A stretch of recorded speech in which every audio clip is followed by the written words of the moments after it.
Greetings, Guardians. This is Olympus Alliance, and today we raise our banners for the Dominion's legendary bard, Sebastian. A hero whose music doesn't just inspire, but transforms entire battles. His presence on the battlefield is like a rhythm that guides allies, empowers them with unstoppable strength, and breaks apart enemy control.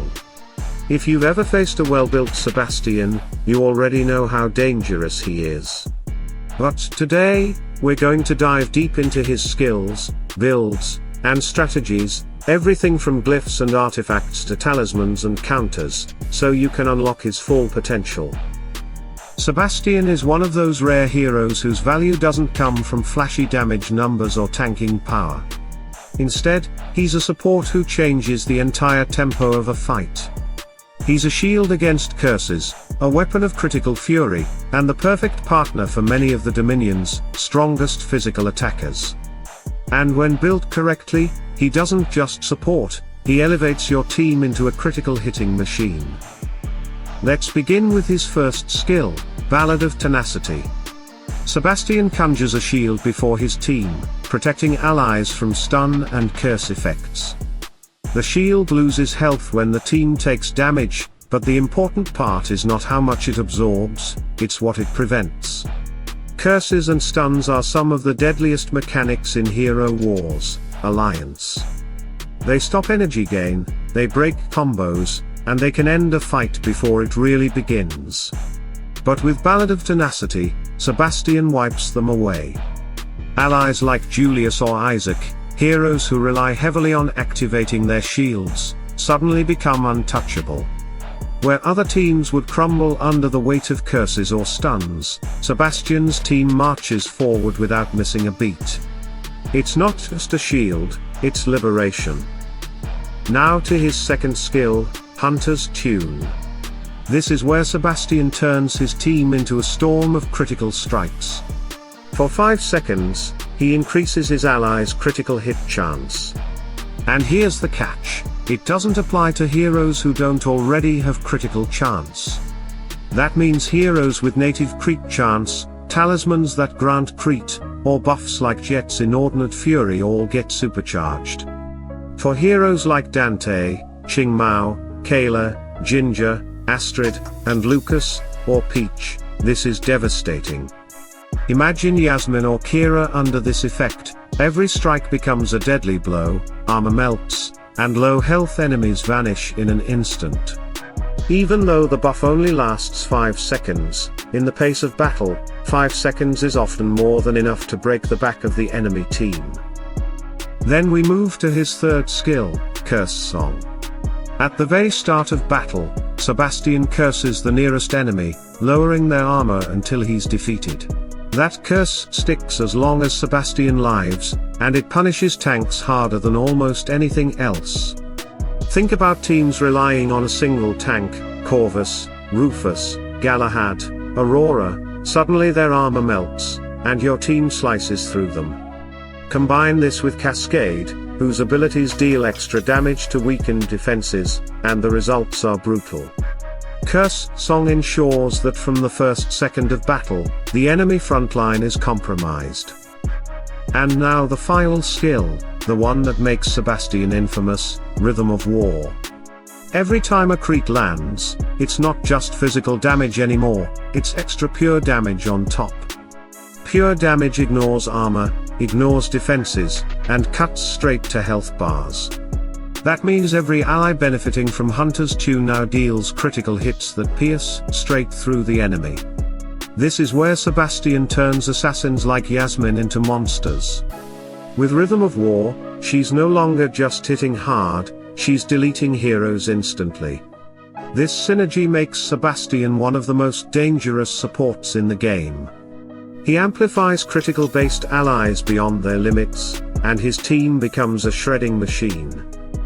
So how do we build Sebastian to maximize all this power? Let's break it down.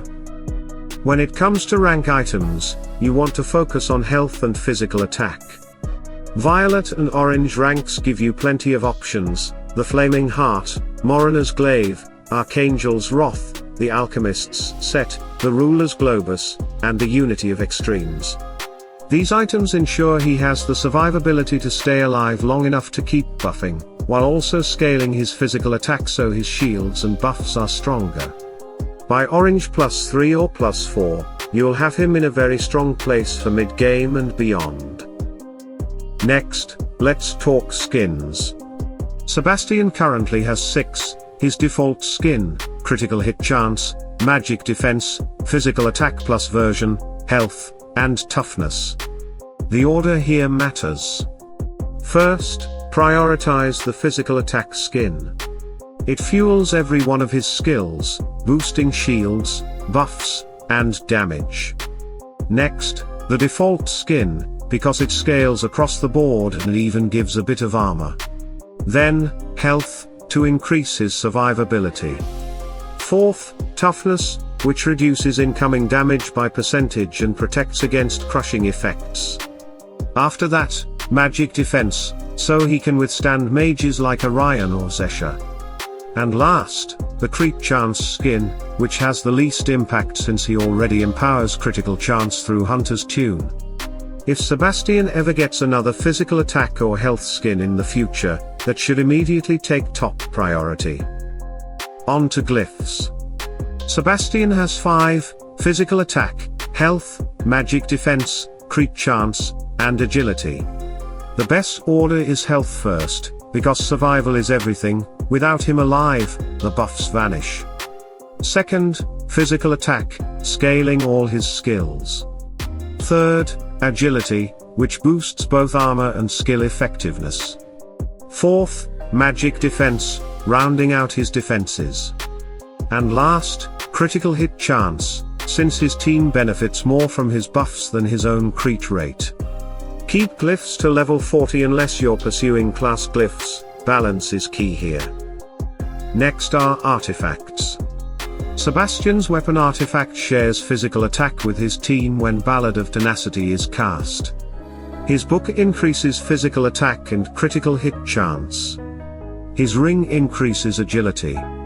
The order of importance is ring first, since it scales his main stat and keeps him alive. Book second, since it amplifies his buffs. And weapon last, still valuable, but less impactful compared to his direct scaling. That said, for crit-heavy teams, don't neglect the weapon, that shared physical attack stacks beautifully with Yasmine, Kayla, or Dante. For Gift of the Elements, max agility and physical attack. No questions asked. These are the stats that make him tick. Now, talismans. Sebastian has 2, agility with armor, and physical attack with crit chance. Both are excellent. The first is VIP, harder to obtain, but it strengthens his durability. The second is non-VIP, easier to access, and it makes him even deadlier in crit-focused teams. Either way, having even one talisman dramatically improves him. Without them, he can still work, but with talismans, Sebastian reaches his full bardic potential. So, how do you counter such a powerful support? Let's talk counters. The first and most obvious answer is Helios. His flaming retribution punishes crit teams, striking back with devastating magic damage every time a crit lands. Pair Helios with Orion or a magic penetration buffer, and suddenly Sebastian's biggest weapon, crit amplification, becomes his team's downfall. Second, Jorgen. His energy denial activates faster than Sebastian's buffs, shutting down the bard before he can shield or empower his team. With Jorgen on the field, Sebastian loses tempo, and without tempo, his team loses momentum. Third, Cornelius. Because Sebastian is agility-based, he's not Cornelius's favorite target, but in teams where intelligence heroes are absent, Cornelius can still punish him indirectly by smashing Sebastian's mage allies who rely on his buffs. And finally, heavy control and burst. Sebastian is strong, but he's not invincible. If you can stun or burst him before Ballad of Tenacity activates, you deny his shields, his crit buffs, and his curses. Teams built around speed, like Dante or Ching Mao with acceleration, can bring him down before he gets rolling. Guardians, Sebastian is a hero that represents more than just numbers. He represents rhythm. When he's on the battlefield, the pace changes. His shields protect, his curses weaken, and his buffs turn ordinary hits into deadly blows. Built properly, he elevates entire teams. Faced properly, he collapses. He's the kind of hero that can win or lose a fight depending on how you handle him. So now I'll pass the question to you, what do you think of Sebastian? Have you built him into your main teams, or do you fear him more as an enemy? Let me know in the comments, because I want to hear your stories. If this breakdown helped you, don't forget to hit that like button, subscribe to Olympus Alliance, and ring the bell so you never miss the next guide. Stay tuned, stay sharp, and as always, salute and friendship.